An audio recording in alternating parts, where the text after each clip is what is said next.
ये कहानी है रमन, सुजाता और उनकी जुड़वा बेटियां रिद्धि सिद्धि की। रमन एक कुम्हार था जो मटके बनाकर बेचा करता था।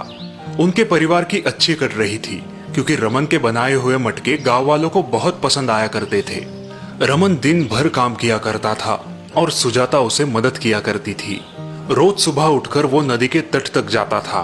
वहां से मिट्टी इकट्ठा करके वो अपने घर आता था और फिर मिट्टी से मटके बनाया करता था। समय के साथ उसकी तबीयत खराब होने लगी। उसने बिस्तर पकड़ लिया और फिर कुछ ही दिनों में वो चल बसा। हे भगवान, अब हमारा क्या होगा? घर का करता धरता ही चला गया। अब हम क्या करेंगे? तीनों पर मानो दुख का पहाड़ ही टूट पड़ा था। जो मटके रमन बना के गया था वही बेचकर उनका गुजर बसर चल रहा था, लेकिन जल्द ही वो सभी मटके खत्म हो गए। हम लोगों को तो ठीक से मटके बनाना भी नहीं आता। अब हम क्या करें? तुम दोनों को मटके बनाना नहीं आता, लेकिन मुझे आता है। तुम दोनों रोज नदी के तट से मिट्टी लाना और मैं मटके बनाऊंगी। भगवान की कृपा रही तो सब ठीक हो जाएगा। जिसने दुख दिए हैं वही उनको दूर भी करेगा। अगले दिन से रिद्धि सिद्धि मटके बनाने के लिए मिट्टी लाने लगी। सुजाता ने मटके बनाना शुरू कर दिया, लेकिन उसके मटके रमन जैसे नहीं थे, इसीलिए ज्यादातर ग्राहकों को वो पसंद नहीं आते थे। ये वाला मटका कैसे दिया? सिर्फ 5 सिक्कों का। बाप रे बाप, 5 सिक्के इसके लिए? इसका तो मुंह भी बहुत छोटा है। मैं सिर्फ 3 सिक्के दूंगी, देना है तो दो। घर चलाने के लिए सुजाता मटके कम दामों में भी बेच दिया करती थी। फिर एक दिन सुजाता भगवान जी से प्रार्थना करने लगी। भगवान जी, कुछ ऐसा कीजिए कि ग्राहकों को मेरे मटके पसंद आए। रिद्धि सिद्धि दोनों बड़ी हो रही है। 2-3 साल में उन दोनों की शादी भी करनी होगी। अगर ऐसे ही चलता रहा तो ये सब कैसे होगा? कृपा कीजिए, मेरी मदद कीजिए। अगले दिन जब सुजाता मटके बना रही थी तो वहां से महाराज का काफिला गुजर रहा था। अलग प्रकार के मटके देखकर महाराज रुक गए। प्रणाम महाराज। प्रणाम। कितने अनोखे मटके हैं ना, बिल्कुल अलग। क्या कीमत है इनकी? महाराज, एक मटके के 5 सिक्के। बस 5 सिक्के? जी महाराज। आप एक दिन में कितने मटके बनाती हो? कभी 4 और कभी 5। तो क्या आप हमें 10 दिनों में ऐसे 50 मटके बना के दे सकती हो? हाँ महाराज, क्यों नहीं। तो ठीक है, आप ऐसे 50 मटके बनाना शुरू कर दीजिए। हमें 50 मटके चाहिए 10 दिनों में, और हम एक मटके के 10 सिक्के देंगे। धन्यवाद महाराज। ये रहे 100 सिक्के, बाकी के 10 दिनों बाद। सुजाता ने वो 100 सिक्कों की पोटली ले ली, लेकिन उसे अभी भी यकीन नहीं हो रहा था कि ये सब सच है। उस दिन से रिद्धि सिद्धि दिन में 3 बार मिट्टी लाने नदी पर जाया करती थी और सुजाता पूरी लगन के साथ मटके बनाने लगी। वो दिन रात मटके बनाती रही और उसने 8 दिनों में ही सारे मटके बना दिए। बहुत अच्छे, आपने तो समय से पहले ही सारे मटके बना दिए। हम बहुत खुश हैं। ये लीजिए आपकी मेहनत के पैसे, और ये हमारी तरफ से आपके लिए एक उपहार। महाराज ने सुजाता को उपहार में 2 सोने की मोहरें दी। ये देखकर वो बहुत खुश थी। महाराज ने ये मटके अपने महल में लगवाए, जिसे देखकर गांव वालों ने भी सुजाता से मटके खरीदना शुरू कर दिया। सुजाता का मटकों का व्यापार अच्छा चलने लगा। उसने अलग अलग आकार के मटके बनाना शुरू कर दिया और अब ये अलग दिखने वाले मटके ही सुजाता की पहचान थे।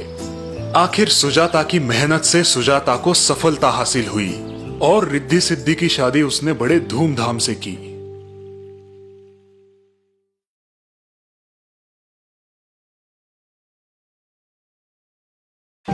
ये कहानी है झारखंड के पाकुड़ जिले की, जहां मुल्तानी मिट्टी के पहाड़ पाए जाते हैं। जयवीर सिंह एक व्यापारी था जो पाकुड़ से मुल्तानी मिट्टी इकट्ठी करके दूसरे बड़े शहरों में बेचा करता था।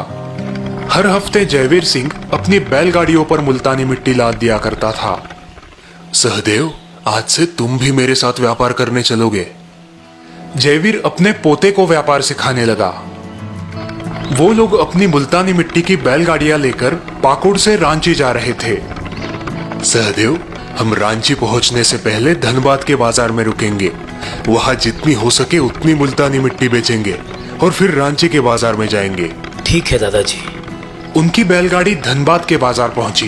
वहां जयवीर सिंह ने एक व्यापारी को 10 बोरी मुल्तानी मिट्टी बेच दी। सहदेव, इन खाली बोरियों में हम यहाँ का काला नमक भर लेंगे और फिर इसे भी रांची में बेच देंगे। ठीक है दादाजी। सहदेव ने खाली बोरियों में काला नमक भरना शुरू किया और फिर उन बोरियों को उसने बैलगाड़ियों पर लाद दिया। अच्छा ये बताओ, हमने बोरियों में काला नमक क्यों भरा? शायद इसकी रांची में मांग होगी। मांग इतनी तो नहीं है, लेकिन अगर हम बोरियां खाली ले जाए तो इस बैलगाड़ी का संतुलन बिगड़ जाएगा और इन्हें बेचकर जो कुछ भी मिल जाए वो हमारा मुनाफा ही तो होगा।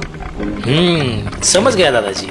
इसके बाद वो लोग सीधे रांची के बाजार में रुके, जहां उन्होंने सारी मुल्तानी मिट्टी की बोरियां बेच दी 10 सिक्कों के दाम से और नमक की बोरियां बेची 5 सिक्कों के दाम से।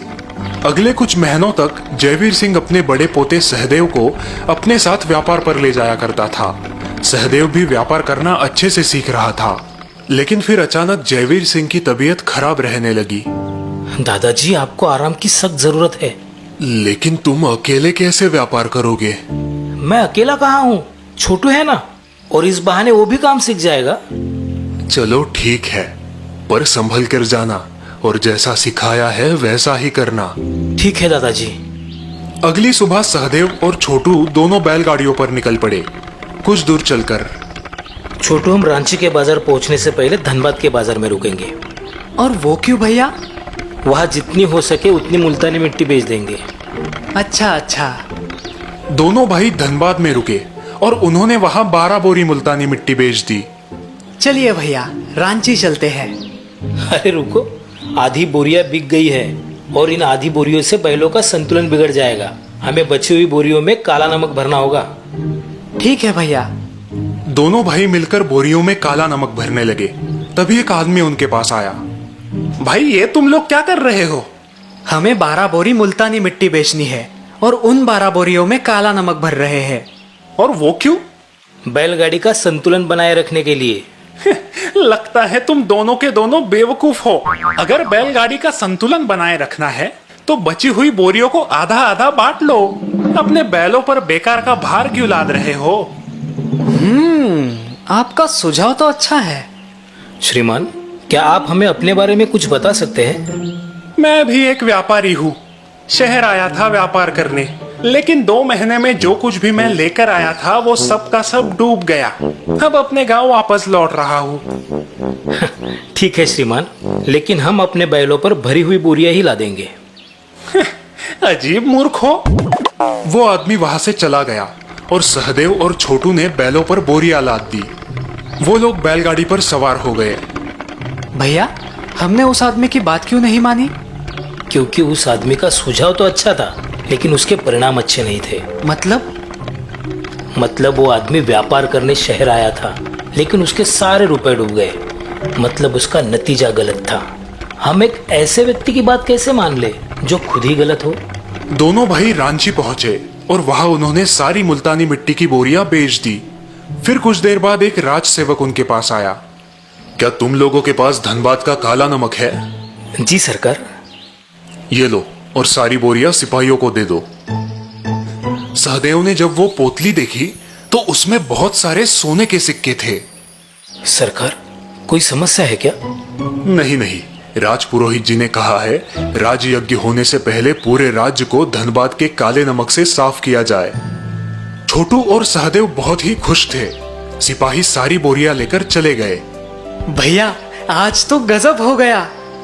इसीलिए मैं कहता हूँ कि बड़े बुजुर्गों की बात ध्यान से सुननी चाहिए। हाँ भैया, अगर आज हम उस आदमी की बात मान लेते तो हमें ये सोने के सिक्के नहीं मिलते। दादाजी ने ही मुझे समझाया था कि किसी से भी मशवरा लेने से पहले ये जान लो कि क्या वो व्यक्ति मशवरा देने के लायक है भी या नहीं।